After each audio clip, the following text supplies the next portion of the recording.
बाबा भीमराव अंबेडकर साहब का मैं इसलिए नाम लेता हूं और मैं उनका बहुत बड़ा फैन हूं कि आप सबको पता है कि वो छोटी जाति से थे और जब उन्हें स्कूल जाना पड़ता तो उनको अपने साथ अपना बोरा लेके जाना पड़ता था, क्योंकि जहां पे वो पढ़ते थे वहां उनको बैठने के लिए, क्योंकि छोटी जाति के थे तो उन्हें कोई कुर्सी या वो चीज नहीं मिलती थी, तो वो अपना बोरा खुद लेके जाते थे, उस पर बैठते थे। और सिर्फ इतना ही नहीं है, अगर उन्हें पानी पीना है तो उसके लिए अलग से बर्तन रखा गया था और उस बर्तन से भी वो खुद पानी नहीं निकाल पाते, तो उसके लिए एक आदमी रखा गया था जो उस बर्तन में से पानी निकाल के बाबा भीमराव अंबेडकर साहब को देता था।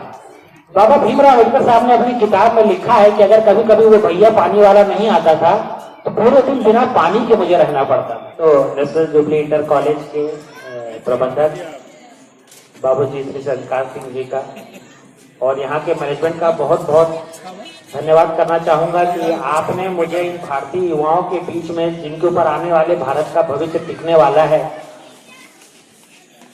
उनके सामने मुझे बुलाया और उनकी उपलब्धियों में मुझे भी सहभागी बनाया। मैं बात तो बहुत करनी चाहता था, पर क्या है कि हम लोग का प्रोफेशन ऐसा है कि अभी हम लोग को ऑपरेशन में जाना, नहीं तो बहुत सी बातें करना चाह रहा था मैं आपसे। पर दो तीन चीजें मैं कहूंगा, खासकर जो हमारे बच्चे, अभी मैंने इंटर के बच्चों को पुरस्कृत किया है, दो तीन चीजें मैं जरूर कहना चाहूंगा कि बाबा अम्बेडकर कहते थे कि जो विद्या है वो शेरनी का दूध है, जो जितनी विद्या लेगा वो उतनी शेरनी का दूध पिएगा और जिंदगी में वो उतना ही दहाड़ेगा। तो जो भी बच्चे हैं, मैं उनसे बस इतना ही कहना चाहूंगा कि बेटा पढ़ाई लिखाई से कभी कोई समझौता मत करना।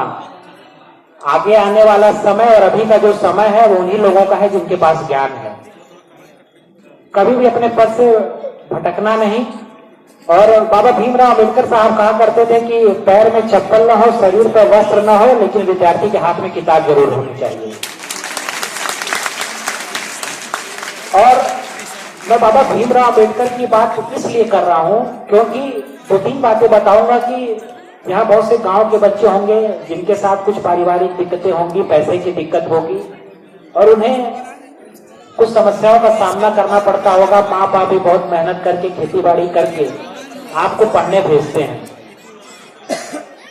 बाबा भीमराव अंबेडकर साहब का मैं इसलिए नाम लेता हूं और मैं उनका बहुत बड़ा फैन हूं कि आप सबको पता है कि वो छोटी जाति से थे और जब उन्हें स्कूल जाना पड़ता तो उनको अपने साथ अपना बोरा लेके जाना पड़ता था, क्योंकि जहां पे वो पढ़ते थे वहां उनको बैठने के लिए, क्योंकि छोटी जाति के थे, तो उन्हें कोई कुर्सी या वो चीज नहीं मिलती थी, तो वो अपना बोरा खुद लेके जाते थे, उस पर बैठते थे। और सिर्फ इतना ही नहीं है, अगर उन्हें पानी पीना है तो उसके लिए अलग से बर्तन रखा गया था और उस बर्तन से भी वो खुद पानी नहीं निकाल पाते, तो उसके लिए एक आदमी रखा गया था जो उस बर्तन में से पानी निकाल के बाबा भीमराव अंबेडकर साहब को देता था।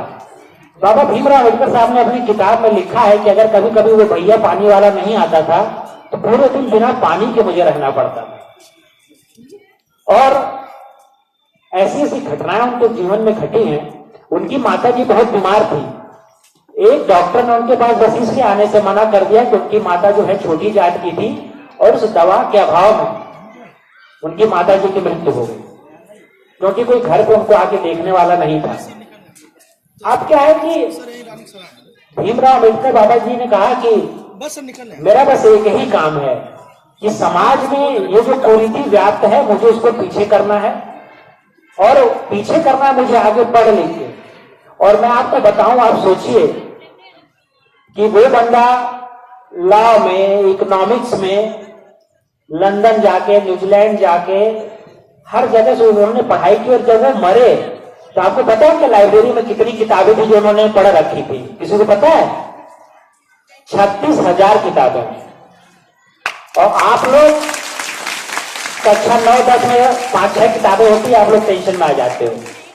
36,000 किताबें थी जब बाबा भीमराव अंबेडकर साहब गए इस दुनिया को छोड़ के, अपनी लाइब्रेरी में 36,000 किताबें छोड़ के गए। बस मैं इतना ही कहना चाहूंगा कि हर घर में गरीबी है, लेकिन घर का कोई एक चिराग होता है जो अपने पूरे घर को गरीबी से बाहर लाता है और अपने पूरे परिवार की किस्मत बदल देता है।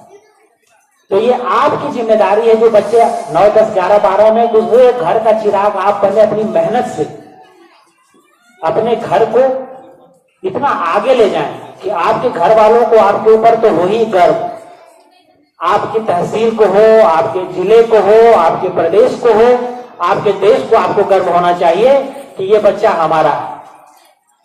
और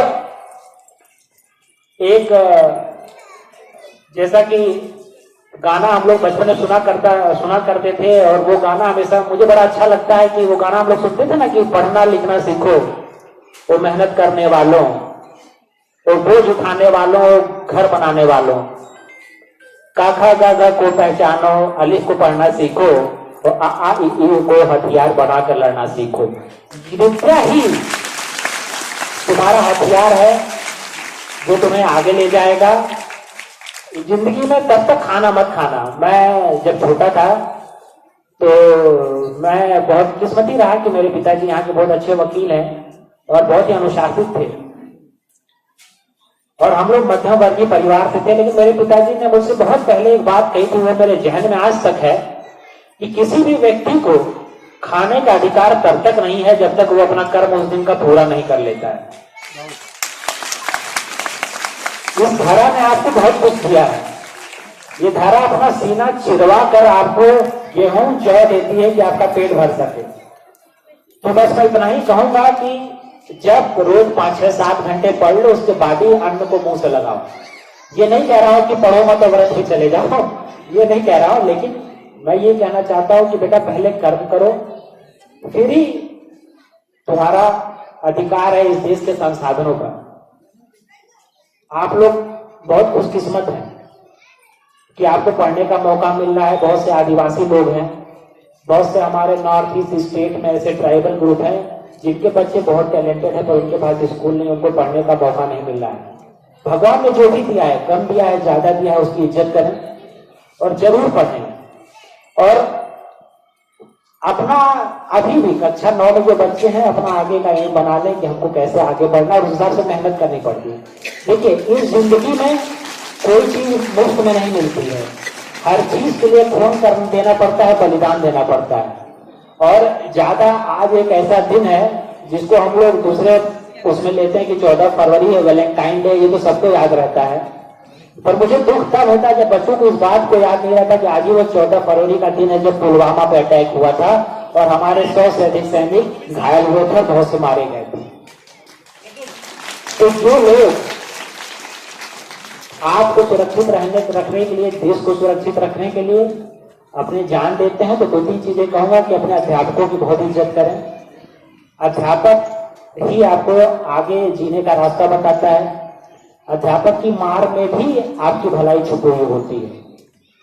तो और कहीं भी सैनिकों को देखें तो उनकी भरपूर इज्जत करें, उनको नमस्ते करें, सलाम करें, सैल्यूट करें।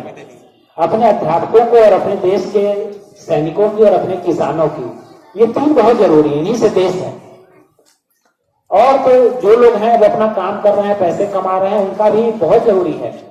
किसी भी समाज को चलने के लिए जितना जरूरी एक प्रधानमंत्री है, उतना ही जरूरी हमारा वो भाई भी है जो हमारी नालियां साफ करता है, जो हमारा कचरा उठाता है।